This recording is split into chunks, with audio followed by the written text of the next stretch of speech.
రాష్ట్రంలో red book పరిపాలన నడుస్తుంది, రెడ్ బుక్ రాజ్యాంగం నడుస్తుంది అనేది పదే పదే వైసీపీ ట్రోల్ చేస్తుంది. నిజంగా రెడ్ బుక్ రాజ్యాంగం నడుస్తుందంటారా? దాన్ని మీ అభిప్రాయం ఏం చెప్తారు? పవన్ కళ్యాణ్ దాన్ని కొనసాగిస్తారా లేదా శాంతిభద్రతతో కొనసాగిస్తారా? అసలు మీరు పవన్ కళ్యాణ్ డిప్యూటీ సీఎం కదా, కాదండి, డిప్యూటీ సీఎంని టార్గెట్ చేయండి, సీఎం కొడుకుని టార్గెట్ చేయండి. సీఎం చంద్రబాబు, సీఎం కొడుకు యువరాజు లోకేష్, మీరు ఆయన టార్గెట్ చేయకుండా అయినప్పటికి కూడా యువరాజు ఆయనే కదా. ఆ రోజేమో రాజారెడ్డి రాజ్యాంగం అని చెప్పి అన్నారు, ఇవాళేమో రెడ్ బుక్ అంటున్నారు. రాజారెడ్డి రాజ్యాంగం అమలైందో లేదో, ఇవాళ 17 మంది ఐఏఎస్లు ఐపీఎస్లు పక్కన ఉంటాం, అనేక భూముల విషయాల్లో మీ కుంభకోణాలు, అనేక మంది సాధారణ వైఎస్ఆర్ పార్టీ కార్యకర్తలు కోట్లు సంపాదించుకోవడంలో మీ పాత్రలో తేట తెల్లంగా అక్కడ కనపడుతున్నాయి. అసలు ఈ రాజకీయ నాయకుల మీద ఐటీ దాడులు ఎందుకు ఉండవు? ఏ విధంగా బిఫోర్ ఎన్నికలు మీ ఆస్తి ఎంత? మీరు ఎన్నికల దీంట్లో పెట్టినటువంటి మ్యాండేట్లో, మీరు ఇచ్చినటువంటి అఫిడవిట్లో ఎందుకని మీరు మీ డబ్బులు మెన్షన్ చేయరు? చేసింది కాకుండా ఇవాళ ఏ విధంగా అక్రమంగా పెరిగిపోయినాయి, ఏ విధంగా కొనేశారు మీరు తీరా? ఒక ఎంప్లాయీ 15,000 లంచం తీసుకుంటే ఆయన అరెస్ట్ చేసి తీసుకెళ్ళి జైలుకు పంపుతున్నారే, ఈ రాజకీయ నాయకులు అతీతులా? ఏది ఆడవాళ్ళ కొంపల్లో దూరటానికి అతీతులే, దోచుకుంటానికి అతీతులే, మీ ఇష్టం వచ్చినట్టు దౌర్జన్యాలు చేయటం అతీతులే. ఎవరుంటే వాళ్ళు సిఐ మనోడా కాదా, డిఎస్పి మనోడా కాదా అని చెప్పి మేనేజ్ చేసి పబ్లిక్ వీడియో ఉన్నా ఆడియో ఉన్నా కానీ పబ్లిక్గా జరిగింది నరికింది కనపడుతున్నా కానీ కంప్లైంట్లు కట్టుకోకుండా ఎన్ని పెండింగ్లో పెట్టారండి? అది ఇక్కడ దాకా ఎందుకు? వాళ్ళ పార్టీ కార్యాలయం పగలగొడితే ఇప్పటివరకు కేసులు ఉన్నాయా? వీళ్ళు వచ్చిన తర్వాత మొన్న పెట్టారు లేట్ ఎఫ్ఐఆర్ కట్టి. అంటే కక్ష సాధింపు పాల్పడతానని చెప్పండి. 100% లేదండి. నిజంగా కూడా కక్ష సాధింపు అనేది ఒక జోగి రమేష్ మీద, ఒక పేరు నాని మీద, ఒక అంబటి రాంబాబు మీద, గుడివాడ అమర్నాథ్ మీద, ఆడేవాడో గంట అరగంట అని చెప్పి మాట్లాడాడే అనిల్ కుమార్ యాదవ్ గాడి మీద, వీళ్ళ మీద చెయ్యవలసిన అవసరం ఆవశ్యకత ఎంతో ఉంది. భూమి మీద ఆగల ఇదే పెద్దారెడ్డి, ఎక్కడ తాడిపత్రిలో ఏమైపోయింది ఇవాళ? రాజు ఎవడో రెడ్డి ఎవడో, మనకు అధికారం ఉందనో, మన డిఎస్పీ ఉన్నాడనో, 10 మంది అన్నదమ్ములు ఉన్నామనో, మన పార్టీ ఉందనో ఇవాళ విర్రవిగితే రేపొద్దున తప్పదు. ఈ రెడ్ బుక్ కూడా అదే. రెడ్ బుక్ ఏంటి? తప్పు చేసిన వాళ్ళ మీద ఎంక్వైరీ అయ్యి, ఏ నియోజకవర్గాల్లో నువ్వు తిరిగినప్పుడు పాదయాత్రలో నీ దృష్టికి తీసుకొచ్చిన సమస్యల్ని, it has there the reason, it has there the evidence. అదిగో ల్యాండ్, ఇదిగో ఈ విధంగా రాజకమల్ గారు ఆక్రమించారు, లేదా ముళ్ళపూడి నాగేశ్వరరావు ఆక్రమించారు. Take the action. ఎవరి దగ్గర కొన్నారు, ఎలా కొన్నారు, మీకు ఏ విధంగా వచ్చిందనేది. అసలు మీరు ఇప్పుడు ప్రతి జిల్లాలో కూడా రెడ్ బుక్, గ్రీన్ బుక్ లేదా మన రాజారెడ్డి రాజ్యాంగం కాదు, ఇక్కడ అనేకమైన అన్యాయాలు జరిగినాయి ప్రతి జిల్లాలో. ఆ జరిగినటువంటి 2019 నుంచి 2024 వరకు జరిగిన రిజిస్ట్రేషన్లో ఒక్కసారి తీయండి. ఎవరు ఎక్కడి నుంచి వచ్చారు, ఎవరు అతను ఆధార్ కార్డు ఏంటి, ఏ ఊరు అతను, కొన్నాడు, ఎన్ని ఎకరాలు కొన్నాడు, ఎంత పెట్టి కొన్నాడు, అమ్మిన వాళ్ళకి ప్రాపర్టీ వెళ్ళిందా లేదా ఏంటని ఒకసారి తీయండి, మీకే వస్తాయి. తీస్తున్నారుగా ఇప్పుడు కడప, కర్నూలు, లేదంటే అటు చూడండి పులివెందుల గిలివెందుల, అటు తిరుపతిలో చూడండి హుండీలో జరిగిన అవకతవకలు.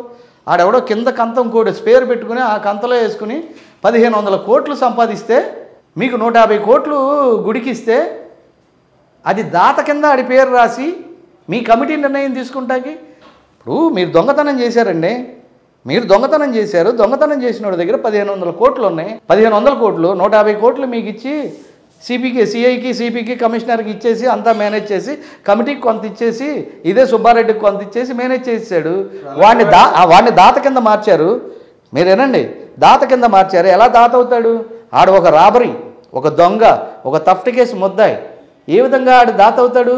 వెంకటేశ్వర స్వామి సొమ్ము దెబ్బి వెంకటేశ్వర స్వామికే నువ్వు దాతవా? నువ్వెంత, నీ బతుకెంత? ఒక చిన్న ఎంప్లాయీ అదే గుళ్ళో. ఇలాంటి చట్టాలు ఎట్లా తీసుకొచ్చారు? ఎలా జీవో తీసుకొచ్చారు మీరు? ఆ రోజు సచివాలయం మన అసెంబ్లీలో ఫర్నిచర్ అంతా తీసుకెళ్ళిపోయాడు కోడెల శివప్రసాద్ అని చెప్పి, వెళ్తే మళ్ళీ తిరిగి ఇచ్చేసాడు. అయినా అతను దొంగ అని చెప్పి అతను నేరం కట్టారా లేదా? అతను సూసైడ్ చేసుకునే వరకు కూడా మీరు అతన్ని బతకనిచ్చారండి. అల్లు వర్సెస్ మెగా ఫ్యామిలీ ఏంటి, ఇద్దరి మధ్య వైరవ్యం ఏంటి? ఓపెన్గా చెప్పనా? ఓపెన్గానే. ఇది అసలు విషయం కాదండి, ఇది విషయం కాదు. అదే మా ప్రెసిడెంట్ గౌరవనీయులైన మోహన్ బాబు కొడుకులు కానీ, ఇదే పోసాన కృష్ణమూర్తి కానీ, ఇంకా అలీగఢ్ కానీ, బొచ్చుగాడి ఇంకోళ్ళు కానీ అనేక మంది ఇదే మెగా ఫ్యామిలీకి ఎదురొచ్చారు. అప్పుడు ఈ ఫ్యామిలీ ఎన్టీఆర్ ఫ్యామిలీ కూడా ఎదురొచ్చింది. మెగా ఫ్యామిలీలో ఒక ఎస్సీ ప్రకాష్ రాజ్ గారిని పెడితే, ప్రకాష్ రాజ్ గారిని గొప్ప మహానటుడు, మరో ఎస్వి రంగారావు లాంటివాడు, ఉత్తమ అవార్డిస్టు, అన్ని భాషలో అన్నిటిలో న్యాచురల్ స్టార్ ఆయన. అలాంటి వాడిని పెడితే అలాంటి వాడిని గెలవనివ్వాల. వాళ్ళ ఫ్యామిలీ ఏమైనా నుంచున్నారా? వీళ్ళందరి పాత్ర లేదా? అప్పుడు వీళ్ళ పాత్ర లేదా? అక్కడ కూడా కమ్యూనిటీ ఫీలింగ్ అండి, ఒక కాపోడు రాకూడదని.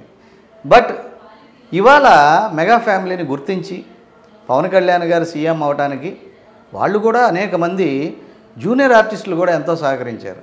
సీనియర్ ఆర్టిస్టులు తేలితే పట్టుకుందామని అని చెప్పి ఎర్ఐసి చేపను పెట్టినట్టుగా పెట్టారు. ఇవాళ అదే ఇండస్ట్రీలో ఇవాళ అందరికన్నా కూడా గొప్ప రియల్ హీరో అయిపోయాడు. ఫర్ ఎగ్జాంపుల్ అంబానీ గారి పెళ్ళిలో చూడండి, ఎక్కడ నేషనల్ హీరోసు, ఎక్కడిది, ఎక్కడ హాలీవుడ్ హీరోసు, అసలు ఒక్కసారి చూడండి మీరు. ఎక్కడికి వెళ్ళినా అతని ఇండివిజువాలిటీ చూపించుకుంటూ గొప్పగా ఉన్నాడు. పిచ్చివాళ్ళం మేము 26% ఉన్న కాపులు, ఎస్సీలు, ఎస్టీలు, బీసీలు, అనేక మంది రాష్ట్రంలో ఉన్న వాళ్ళందరూ కూడా పవన్ కళ్యాణ్ పడే తపన, పవన్ కళ్యాణ్ గ్లామర్కి విలువడు, లేని కులాల్లో ఉండాలంటాడు. వినండి ఎక్కడికే వస్తున్నా, ఏ విషయం డైవర్ట్ అవ్వదు. ఇంతమంది కులాలు సపోర్ట్ చేసి కావాలని ఇతర కులాలు కూడా ఇవాళ పవన్ కళ్యాణ్ గారికి అంత గ్రేట్ మెజారిటీ ఇస్తే, అంతమంది వచ్చి ప్రచారం చేస్తే, అంతమంది హీరోలు వచ్చి ప్రచారం చేస్తే, జూనియర్ ఆర్టిస్టులు వచ్చి ప్రచారం చేస్తే, ఇవాళ అదే రామ్ చరణ్ కాడి నుంచి అందరూ వస్తే నువ్వెందుకు రాలేదయ్యా? నువ్వెందుకు రాలా? వచ్చానా పాయింట్కి? పవన్ కళ్యాణ్ అనేవాడు ఆంధ్ర రాష్ట్ర ప్రజలకి దేవుడు అయ్యాడయ్యా. ఈ దేవుడు నువ్వు దండం పెట్టుకోపోయి ఊరికన్నా వచ్చి కనపడాలిగా, గుళ్ళోకి వచ్చి గంటన్న కొట్టి కొబ్బరికాయ కొట్టి వెళ్ళాలిగా. లేదు, నువ్వు వచ్చి ఇక్కడే స్టార్టాంగ నమస్కారం, లేకపోతే పవనిజం అనేటటువంటి లేదండి, అతను ఏం అనలేదండి. అది జాతి కోసం మాట్లాడిన ఉత్తమమైన పదం. లేదండి,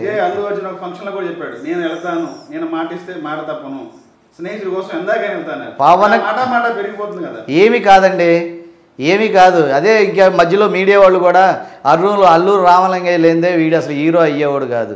ఏమంటే ఊరుమ్మడి బతుకులు ఉన్నప్పుడు ఎందుకు అంత చిన్న పాత్ర చేసావు? మనవూరు పాండవుల సినిమాకి ఎందుకు అంత చిన్న పాత్ర చేసావు చిరంజీవి? అంచెలంచెలుగా ఏ విధంగా వచ్చావు? ఈయనకు ఉపయోగపడ్డది సుధాకరు, ప్రసాద్ బాబు, నరసింహారావు, ఇట్లా చెప్పుకుంటూ పోతే కొంతమంది అత్యంత ముఖ్య స్నేహితులు ఉన్నారు. రూమ్ రెంట్ కూడా కట్టుకోలేక, రూములో తినడానికి లేక ఉండి టాలెంట్తో పైకి వచ్చినోడే చిరంజీవి. అల్లూరు రామలింగయ్యకి మళ్ళీ కాదు.